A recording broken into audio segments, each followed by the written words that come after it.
आरकेपी online कक्षा में आपका स्वागत है। बेटा, उम्मीद करती हूँ आप पर घर पर होंगे, सुरक्षित होंगे और अपना ध्यान रख रहे होंगे। आज हम करेंगे, जैसा कि आप जानते हो कि हमने समास पढ़ा था। पिछली वीडियो में हमने समास किया था। आज हम करेंगे समास की पहचान, यानी कि समास की पहचान हमने कर ली थी, लेकिन कुछ चीजें रहती थी।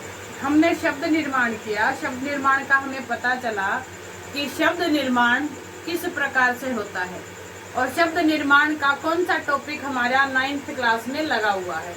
तो ध्यान दीजिए बेटा, शब्द निर्माण के अंतर्गत हमने समास पढ़ा था। अब हम आज करेंगे समास के कुछ ऐसे भेद हैं जो उदाहरण देखते हैं तो एक जैसे लगते हैं, लेकिन उनका विग्रह करते हैं तो वो अलग हो जाते हैं।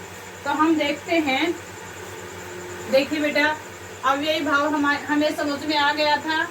अव्ययी भाव क्या होता है? अव्यय जैसा भाव पैदा कर देने वाला समास, तत्पुरुष समास, उत्तर पद की प्रधानता हो जहां पर, कर्मधारय समास, द्विगु समास, द्वंद्व समास, बहुव्रीहि समास। हमने इनको कर चुके थे हम। लेकिन बेटा ध्यान देना है आपको कि अब हम क्या करेंगे कि कई बार कर्मधारय समास और बहुव्रीहि समास, कर्मधारय समास और बहुव्रीहि समास हमें लगता है कि ये एक जैसे हैं। जैसे देखिए, नील गाय, ध्यान दीजिए बेटा। फिर हम करेंगे नीलकंठ। अब आपको ध्यान देना है, नील गाय, नीलकंठ, नीली है जो गाय, गाय की विशेषता बताई है तो है आपका कर्मधारय समास। नीलकंठ, नीला है जो कंठ, अगर विशेषता बताई है तो क्या है आपका कर्मधारय समास। आपको ध्यान रखना है कि समास हमेशा विग्रह पर डिपेंड करता है, विग्रह पर आश्रित होता है कि हम जैसा विग्रह करेंगे समास का नाम हम वैसा ही लिखेंगे। तो ध्यान देना है बेटा, नील गाय, नीलकंठ।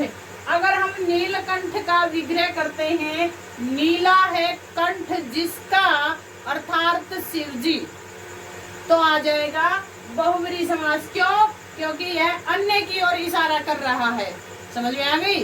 किसकी ओर इशारा कर रहा है?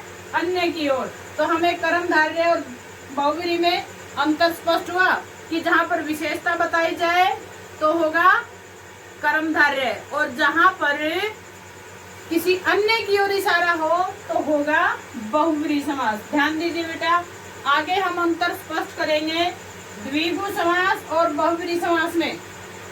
द्विगु समास और बहुव्रीहि समास में ध्यान देना है आपको। जैसे त्रिनेत्र, जैसे त्रिनेत्र।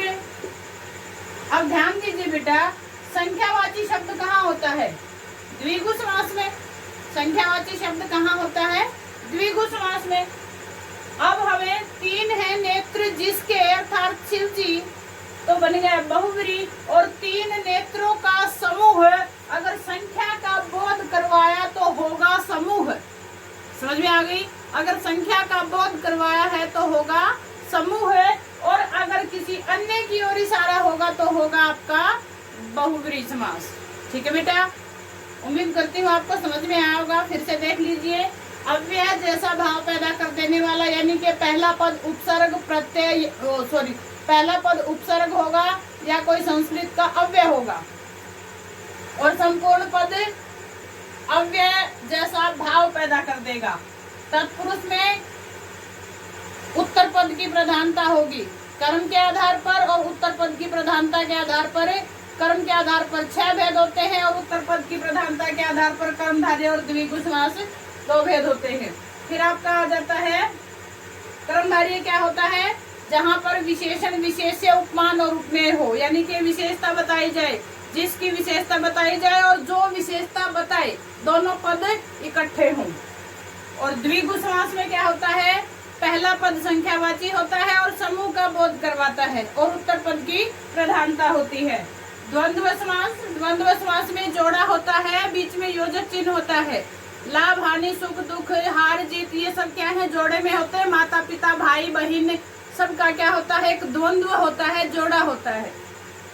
और बहुव्रीहि समास यानी कि ना ही तो इसमें उत्तर पद प्रधान होता है और ना ही प्रथम पद, तो पूर्व पद और उत्तर पद कोई भी प्रधान नहीं होता, अन्य की ओर इशारा करता है। तो बेटा शब्द निर्माण के अंतर्गत हमारा समास हो गया था। अब हमें स्पष्ट हो गई है ये चीजें। अब हम करेंगे शब्द निर्माण के अंतर्गत उपसर्ग और प्रत्यय। अब उपसर्ग क्या होते हैं, ध्यान दीजिए। उपसर्ग वे शब्दांश होते हैं, क्या होते हैं, शब्दांश, जो किसी शब्द के आगे लगते हैं और आगे लगकर उसका अर्थ में परिवर्तन करते हैं। कि ऐसे शब्दांश, ऐसे शब्दों के अंश, ऐसे शब्दों के भाग, ऐसे शब्दों के टुकड़े जो किसी शब्द के आगे लगकर उसके अर्थ में परिवर्तन ला दें, उसे उपसर्ग कहते हैं। और ऐसे शब्दांश जो किसी शब्द के पीछे लग करे उसके अर्थ में परिवर्तन ला दें, उसके अर्थ में बदलाव ला दें, उसे प्रत्यय कहते हैं। यहाँ शब्दांश आगे लगेंगे और यहाँ शब्दांश पीछे लगेंगे। अब उपसर्ग क्या होते हैं, 4 प्रकार के होते हैं, ध्यान देना है बेटा आपको। कौन कौन से, तत्सम उपसर्ग। तत्सम उपसर्ग क्या होता है, तत्सम यानी कि संस्कृत, ध्यान देना है बेटा, संस्कृत के उपसर्ग ये 22 होते हैं। संस्कृत के 22 उपसर्ग होते हैं जो शब्दों के आगे लगकर उनके अर्थ में परिवर्तन ला देते हैं, नया शब्द बना देते हैं। आगे देखिए, तद्भव। अब ध्यान देना है, तद्भव होता है हिंदी, ये होते हैं हिंदी के, ठीक है बेटा, और ये होते हैं संस्कृत के, ध्यान देना है। तो छोटी छोटी चीजें हैं जो तत्सम, उसी के समान, उसी के समान किसके, जो हमारी सबसे प्राचीन भाषा है उसी के समान, तत्सम यानी संस्कृत के समान वाले उपसर्ग। और तद्भाव उसके जैसा भाव पैदा कर देने वाले, अर्थात संस्कृत जैसा भाव पैदा कर देने वाली भाषा कौन सी है, हिंदी। तो हिंदी भाषा के उपसर्ग कुछ तो होते हैं संस्कृत के उपसर्ग और कुछ होते हैं हिंदी भाषा के उपसर्ग। फिर है आपका तीसरा, संस्कृत के अव्यय, यानी कि कुछ शब्द ऐसे हैं संस्कृत में अव्यय शब्द जो किसी शब्द के आगे लगकर एक नए शब्द का निर्माण करते हैं, ठीक है।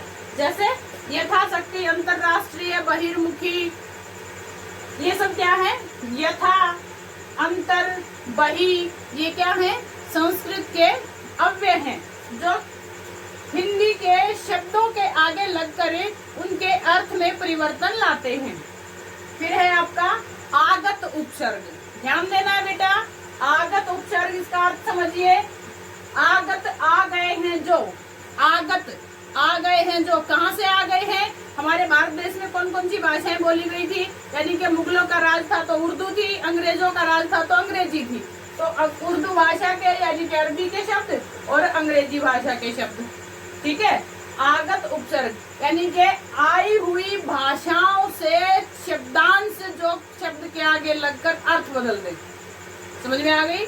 यानी कि विदेशी भाषाओं से आए हुए शब्द, आए हुए ऐसे शब्दांश जो हिंदी भाषा के शब्दों के आगे लगकर उनका अर्थ बदल दे। जैसे लाइलाज, ला, सरपंच, सरताज, सर अंग्रेजी शब्द है ना, ला, बेहद, ये क्या है, बे, उर्दू का है। तो ध्यान देना है बेटा, उपसर्ग आपको समझ में आए होंगे। उपसर्ग क्या होते हैं, वे शब्दांश होते हैं जो किसी शब्द के आगे लग करके उनका अर्थ बदल दे। ये 4 प्रकार के होते हैं, तत्सम, तद्भव, संस्कृत के अव्यय और आगत उपसर्ग। अब ध्यान देना है, तत्सम कौन से होते हैं, संस्कृत के, तद्भव हिंदी के और संस्कृत के अव्यय, और आगत होते हैं उर्दू के यानी कि अरबी भाषा के और अंग्रेजी भाषा के आए हुए शब्दांश जो हिंदी भाषा में प्रयोग होकर के उनके अर्थ को बदल देते हैं। अब हम करेंगे प्रत्यय।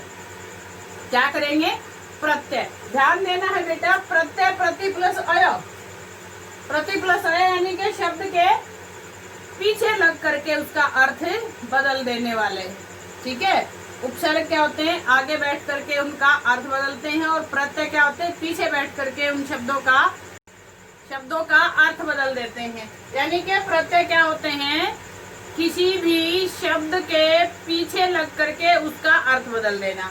ये कितने प्रकार के होते हैं, 2 प्रकार के होते हैं, कृत प्रत्यय और तद्धित प्रत्यय। कृत प्रत्यय और तद्धित प्रत्यय। अब कृत शब्द का अर्थ जानिए बेटा कि कृत का क्या अर्थ होता है। कृत, क्री प्लस कतः, संस्कृत का शब्द है, ध्यान देना है, आपको अर्थ समझना है। क्री यानी कि क्रिया, क्रिया के पीछे लगने वाले शब्द कृत प्रत्यय, क्रिया के पीछे लगने वाले शब्दांश कृत प्रत्यय कहलाते हैं। जैसे पढ़ना प्लस आई, पढ़ाई, ठीक है। चलना प्लस आई, चलाई। कढ़ना प्लस आई, कढ़ाई। ध्यान देना है आपको। कटना प्लस आई, कटाई। अब आगे है आपका तद्धित प्रत्यय। अब इसके अर्थ को भी जानना है हमें। तत् प्लस हित, तत् यानी कि सर्वनाम है ये तत्। अगर किसी ने संस्कृत में पढ़ा होगा 8वीं क्लास में, तद पुल्लिंग शब्द सतौते वाला तद, ठीक है। तत् मतलब सर्वनाम वह, और सर्वनाम किसकी जगह प्रयुक्त होते हैं, संज्ञा के, और संज्ञा और सर्वनाम की विशेषता बताने वाले शब्द विशेषण। तो ध्यान देना है, संज्ञा, सर्वनाम और विशेषण। तद्धित प्रत्यय, तत्हित प्रत्यय यानी कि संज्ञा सर्वनाम के पीछे छुपे हुए प्रत्यय। समझ में आ गई।